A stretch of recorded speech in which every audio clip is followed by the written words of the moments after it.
Hi, I'm Liz and welcome to Believe in Yourself. I'm sorry that my hair is wet. I didn't plan very well.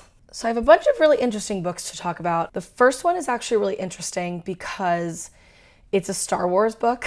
I love Star Wars. I am always trying to keep kind of updated with what's new to the canon. For those of you who aren't versed in Star Wars novels, after Star Wars came out originally, there were like a ton of novelizations and novels and stories people wrote that were sort of like basically like published fan fiction for the Star Wars universe. And then so at some point before the most recent trilogy came out, they were like, all of that stuff is not canon anymore. It's like legit just fan fiction. It has no bearing on what we're making now. And all of the books that come out now that we are publishing through Lucasfilm will be like part of the canon of the story that we're telling that includes the movies, the TV shows, and now these books. I've read a few of them. I haven't read all of them. There's so many. I have read a few that I'm obsessed with. And the one I read this month is called Aftermath by Chuck Wendig. And it tends to get a lot of really positive attention, I think because it has the first canon gay Star Wars character, which is a big deal. So I read it and I was kind of underwhelmed. I won't get too into the plot because like if you don't know Star Wars, it will make absolutely no sense to you. But I will say it takes place after episode 6 when they blow up the second Death Star and they're celebrating on Endor with the Ewoks. That's the end of episode 6. And then this takes place like almost directly after. The Empire is still like, hey, just because you blew up our Death Star doesn't mean we're like gone. Just because our emperor's dead doesn't mean we're all dead, like we're still around. But everybody else is like, no, you're not. Viva la revolution. So that's kind of what this book is. It has a lot of characters. It was just not my favorite of the Star Wars books that I've read.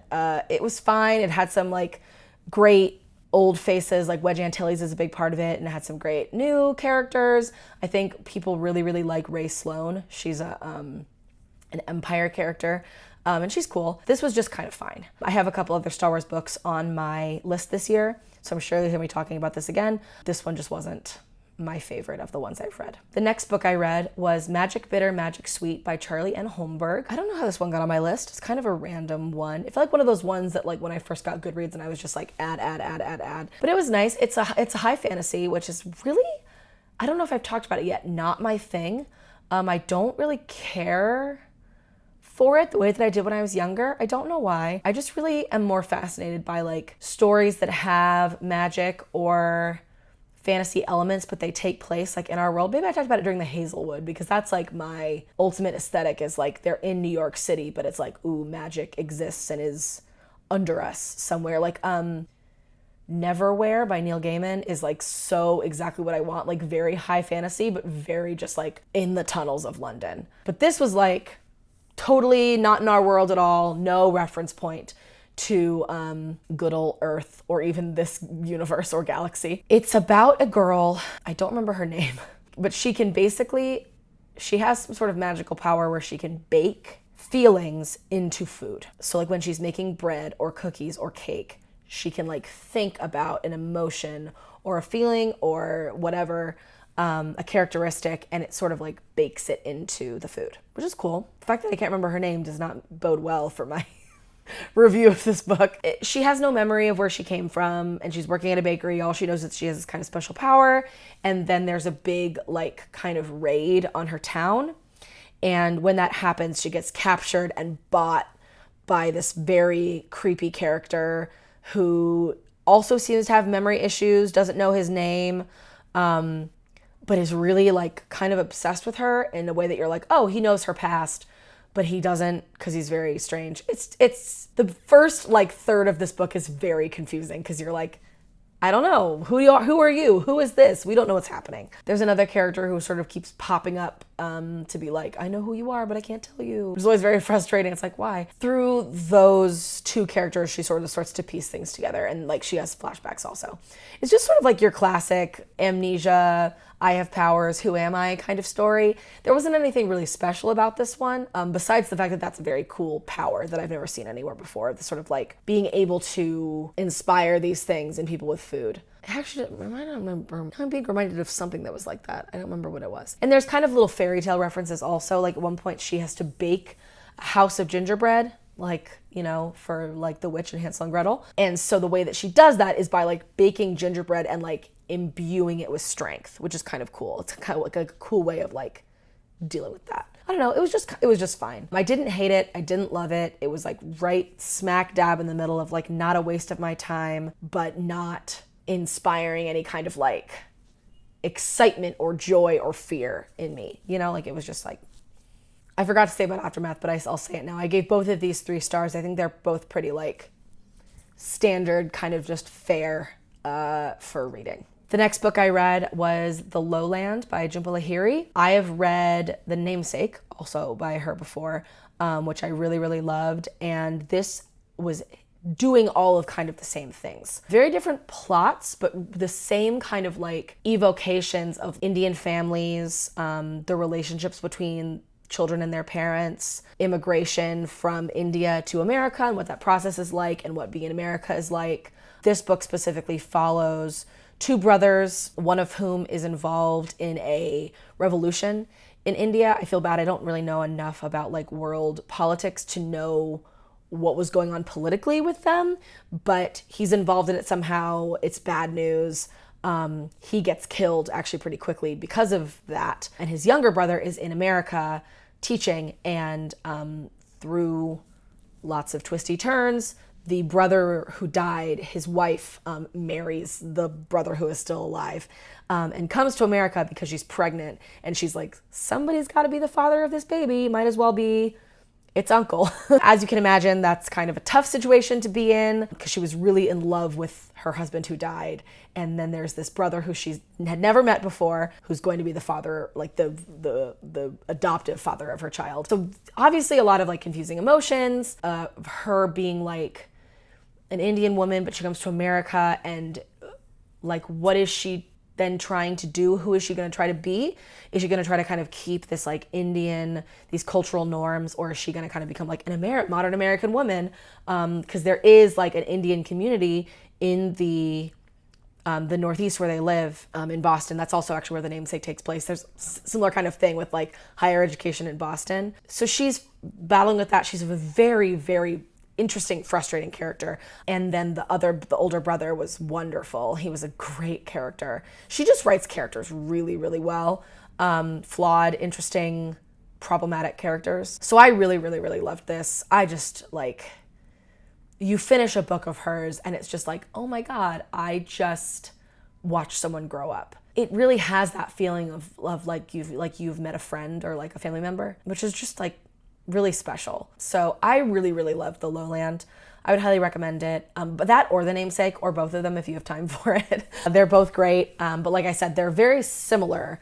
So reading them back to back probably isn't a good idea because you'll be like, yeah, I just read that. So spacing them out the way that I did, I read The Namesake last year. I actually think around this time. And then The Lowland this year was a good way to kind of space it out and still feel like it was fresh but familiar. So I gave that 4 stars, probably like more like 4.5 really if I could do half stars on Goodreads. It was really, really up there for me. I feel like it's improved more and more in my mind since I finished it. Like I just kind of, it's the one that you finish and you're like, oh, I'm gonna keep thinking about that for a little while. I really did. It was so beautiful and interesting and great.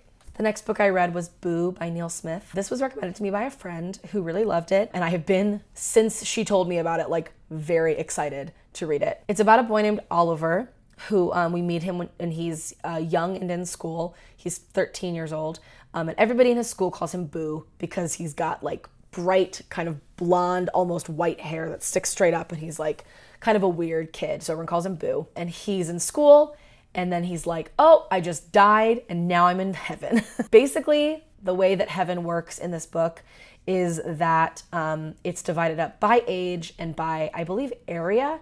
So his heaven is all the 13-year-olds who died like around him, which is a very weird and funny way to do the afterlife, because to me that sounds like hell. Oh, it's you and all the other 13-year-olds. But of course, like a lot of them don't act like 13-year-olds because they've been living there for 50 years. And that's also the way that it works, is that you are 13 there for 50 years and then you move on and no one really knows where you go after that, which is a great way of doing it, because it's like the afterlife is a really complicated thing to write about, and to say like, this is just where you are for eternity, forever, is 1, boring, and 2, not narratively useful. So then to be like, you spend your time here, you kind of maybe grow up a little bit, and then you move on somewhere else. And because no one ever comes back, we don't know what that is either. It's like afterlife for the afterlife, which is always really interesting to play with. Oliver thinks that he died because he has a hole in his heart. Then he meets up with someone who's also from his town who also died right after he did. And that person is like, you didn't die because of your heart. You died because someone brought a gun to school and killed you. That's like first chapter stuff, by the way. This is not a twist. So from there, the boy who he meets up with from his town is Johnny. And through like kind of flashbacks, you can tell that they weren't friends, but they were like, they kept seeing each other. They kept having moments where they would like kind of meet up in these odd circumstances. And they were always kind to each other. So they kind of become friends in the afterlife. And Johnny is very, very focused on finding the person who killed them. He's like, he's got to be here somewhere because he also died. He shot himself.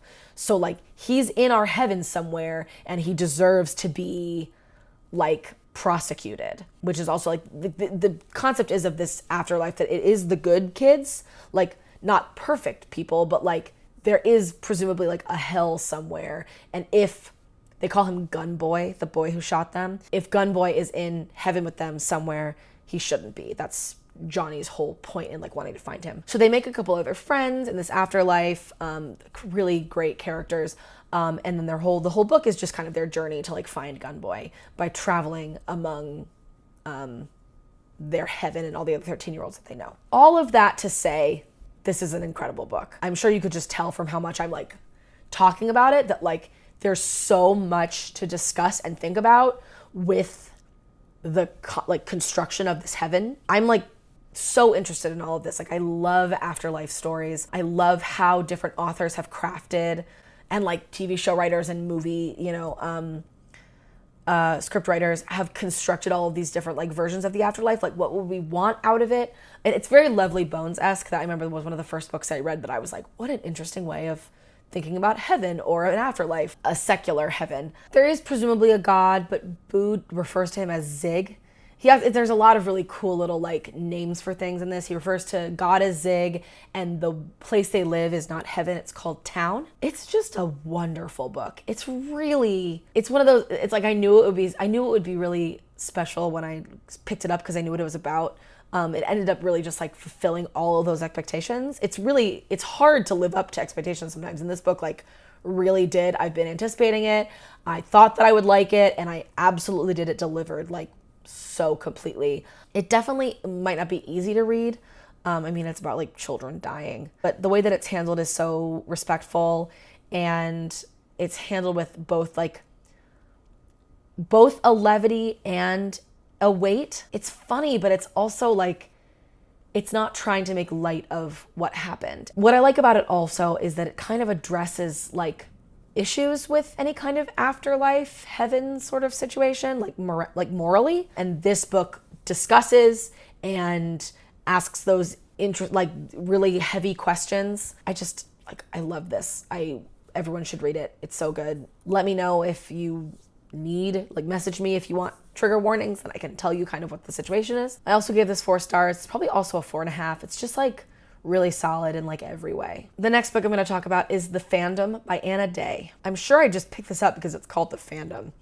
And I feel like I'm always searching for a book that's about fandom that's good, because I haven't read one yet. All books I've read about being a nerd are so cringy and awful, and none of them represent my experience, which maybe is like unfair, but I had a very specific experience online in between like 2010 and 2015, where I was just like on Tumblr all the time, like interacting with fandoms in a very specific way, making online friends, exploring my sexuality through like fan fiction and fandom. And a lot of books have tried to capture that experience, and none of them really have. The closest I feel like has come is, and I know, don't drag me because I know people don't really like Rainbow Roll because she's kind of racist, but Fangirl by Rainbow Roll. Nothing's really captured that experience for me. Like, they're all just so embarrassing. And being embarrassing is always going to be a part of it because it was a little bit embarrassing, but I don't know. I don't know what it is. Anyway, I picked up this book. It's not really about fandom. For a long time reading the book, I thought it was a misleading title. It's about a girl. What the fuck is her name? It's about a girl named Violet, and she is really, really, really into a book and movie called The Gallows Dance that is distinctly Hunger Games-esque. It has the same kind of feel of like, it's the future and humanity has been separated into two factions, and there's the gems, which is genetically engineered man, and they're all like beautiful and smart and whatever. And then there's the imps, which is the imperfects, and they're regular people, but they are the lower class of the society because they're imperfect. So the Gallows Dance refers to when the gems hang, they have like public hangings for imps, and it's called the Gallows Dance because when you get hung, your feet like do a little tippity tap tap. Very disturbing. But so this is her like favorite book. She's really, really into it. She and her best friend are like, it's the glue that binds them. So she and her two friends and her brother are gonna go to Comic-Con. They're all excited. They're gonna dress up. They're gonna meet the actors who are in the movie of The Gallows Dance. They're like at their photo op, and a big, what's the word? It's like scaffolding falls on them basically. And when they wake up, they are transported into the world of the Gallows Dance. And then through some kind of mishappenings early on, they accidentally are responsible for the death of the main character of the book. So obviously that messes up the story a little bit. So Violet is forced into the role of the main character, and she has to like finish out the story basically. I'll talk about the good before I talk about the bad. That premise led to some really interesting discussions about one's role in a story and finishing out the story and narrative and what it all means, because there's like the man she's supposed to fall in love with, and of course she doesn't really fall in love with him because she's not the same character that was in the original story. And the narrative is both kind of forcing itself along, but also all the information is different. So there's times when it can't. So that part of it was really, really good. Like I was surprised. Because when it started, I was like, this is going to be embarrassing. And it kind of was. It does rip off the Hunger Games like a little bit too much. There's a president character, and he is basically President Snow, like in all but name. So Suzanne Collins might like want to have a conversation with Anna Day. It was really interesting. I was really surprised, happily surprised, by how much it made me think about stories specifically. The parts of this I didn't like were mostly that I think that Violet isn't a great character.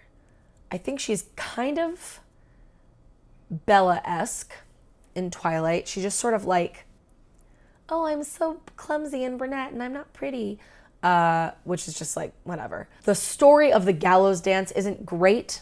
So the whole kind of like, oh my God, everyone's so obsessed with this story and this like fandom is so huge, like it probably wouldn't be. So that kind of took me out of it. Alice, Violet's best friend, is really like tall and beautiful and a great writer, sort of everything Violet wishes she could be. Alice is a prominent fan fiction writer, and this is usually what gets me about these like fandom books, is that like they either usually grossly underestimate non-nerds like knowledge of pop culture. It's like I've read books where it's like, Harry Potter, who's that? Is he like a wizard? You know, it's like, yes, you know what Harry Potter is. Like, we all live in the world. Twitter exists. Movies have pop culture references. Like, you know, even people who are not members of that fandom probably know at least something about this property. So books like this either have too much of that, or they have this like wild overestimation of how much power fandom holds in the world, or in even kind of the capital of this property. Like Alice is this huge fan fiction writer, and when they meet the author who plays one of the characters in Gallows Dance, she's like, oh, I'm Anime Alice. That's my like, you know, my pseudonym on this. And he's like, oh, Anime Alice, I've heard of you. No, he hasn't. There are no actors who've heard of the fan fiction authors. Like, that's not real. That's not a real thing. I think it's probably supposed to be like E.L. James getting a book deal. I guess. I don't know. Let's not ever think about that, ever. Parts of it didn't work in terms of fandom. And like I said, for a long time, I don't know why it was called the Fandom, because it was like not about fandom. It was about two specific fans. But then there's kind of a third act reveal that explains why it's called the fandom and sort of explains why a lot of this is happening. And that also didn't really work for me. It's like way too fantastic and wild. I don't know. This was a really hard one for me to kind of pin down because there were some really, really interesting things going on in this. So I don't know, it was a tough one. I gave it 3 stars. It volleyed really back and forth between like 2 and 4 kind of the whole time. So 3 even feels weird because it feels like I'm settling or like compromising on a rating. It should be both 2 stars and 4 stars. But that's not real. That's not how things get rated. Tough one. Not sure I'd recommend it. The things that are good about it can probably be found elsewhere. The last book I'm going to talk about is called Nowhere Near You by Leah Thomas. It is the second of a series. I read the first one last year, which is called Because You'll Never Meet Me. And it is about, the first one and then leading into the second one, is about 2 boys, Ollie, who lives in America, and Moritz, who lives in Germany. Ollie is allergic to electricity. It's sort of a superpower / illness because he's allergic to it, but it's because whenever he gets kind of in range of it, he can like blow it out with his mind.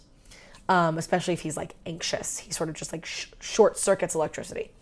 So, and it also has an effect on him where, especially because he sort of sees electricity as like colors and he can sort of see it kind of moving towards him. So if he's like near a cell phone, the cell phone sort of like, the electricity sort of comes towards him and then it hurts him and then he can kind of hurt it back. It's a very weird, whatever the opposite of symbiotic relationship is, like mutual destruction. And Moritz, who's from Germany, he has a pacemaker. So that's why they will never meet, because were they to meet, Moritz's pacemaker would hurt Ollie, and Ollie would short circuit the pacemaker and they would kill each other. So they will never meet. Moritz also doesn't have eyes. He has not even like, he has the sockets, but not the actual eyeballs. He physically, there is just skin where his eyes would be. And because of that, he basically uses echolocation to find his way around. He like clicks in his throat, and he can basically see with his ears. It kind of goes past kind of what people talk about with people who are blind, about how they can like, your other senses are heightened. It's like his ears are so powerful that they can sense like a change in people's facial expressions. So they both have these kind of like funny little weird superpowers. And they're writing to each other because they are both very isolated. Ollie for obvious reasons because he cannot go out into the world, and Moritz because he feels like he's a monster or a freak because of his eyes. So they're both loners, and they're encouraged by their doctors to like write to each other because they can kind of connect about them both having these kind of oddities. And through them writing to each other, they discover, I think they kind of already knew this, but they sort of like, this is all the first book also, by the way, they kind of discover that they were both basically created as part of the same experiment. Moritz's mother was like the orchestrator of all of this, and she made a bunch of these children. And in so many of these situations, they're like horror stories. There's a girl named Molly with 2 mouths. One is the regular one, and there's one in the back of her neck. So just like, not like fun X-Men superpowers, like kind of freaky stuff. If these books were movies, they'd be horror movies. Like that's how scary they are. But also Leah Thomas does a really great job of being like, yes, these children are very scary. They're like not even just scary in a like, I fear what I don't know. Like there are horrific elements to what has been done to them and what they can do to others.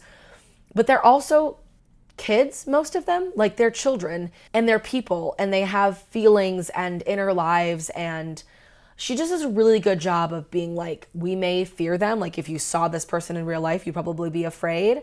They're still lovable and they still deserve love and they still deserve regular happy lives. So this book is kind of getting more into Ollie going out into the world and trying to live in this world of electricity, even if it hurts him. So kind of training himself to be able to withstand it and not blow out the circuits of everybody's houses, and then deals with Moritz kind of integrating into society, even though he still kind of views himself as this monster. And then dealing with the parts of themselves that are monstrous. But again, like they can be monsters and they are still like worthy of each other's love and the love of their parents and the love of their peers and all of these different things. Ollie and Moritz have a beautiful friendship. They are the most sweet and supportive to each other. Then they fight, like the whole thing's epistolary, so it's just their letters to each other. And then they fight, and then in the next letter it's like, oh my God, Ollie, I'm so sorry that I yelled at you. Like, I love you so much. So they're just so sweet and cute and wonderful. I really want there to be another one. I don't know if there's going to be, but I finished Nowhere Near You and I was like, I want more. It's like one of the sweetest series I've ever read. Like, it's just like, but again, like horrific. Very, very scary, bad things happen. But it's so tender. It's such a tender story, these two like kids writing to each other. I loved it so much because of that, because it doesn't shy away from being like real life is terrifying and really scary, and bad things happen, but it also is like really about how much people can love each other. It just makes me feel so happy. I just like I'm gonna start crying thinking about it because I love them so much. I love all of the characters in these books. My only mistake was that I probably should have read the two books closer to each other. I was sort of hoping that Leah Thomas would like lead into Nowhere Near Me with a lot of like exposition about what happened in the first one, but she didn't, which normally I would probably like, but this time I was like, wait, I forget what's happening. So if you decide to read them, which you should because they're wonderful, read them close to each other. They're meant to be read very like succinctly. At least that's how it felt to me when I was reading the second one. I gave it 4 stars, but both of the books together probably like culminate in a 5-star experience for me. It's just like a wonderful 2-book series. Again, I really hope there are more. Leah Thomas, please write more books about Oliver and Moritz. They're so cute. So that's it for March. We're moving into April now. I'm really chugging along here. So many books, so little time. If you like this video, please give it a thumbs up and hit that subscribe button. Please, please, please leave me a comment if you've read any of these books or if you're planning to based on any of the things I said. You can follow me on Twitter and Instagram for any kind of updates about what's going on with this vlog. I would really love to hear from you, so shoot me a message on any of those properties, Twitter, Instagram, YouTube, send me an email. I don't know. There's so many ways to get in contact with someone in today's world. And until next time, believe in yourself.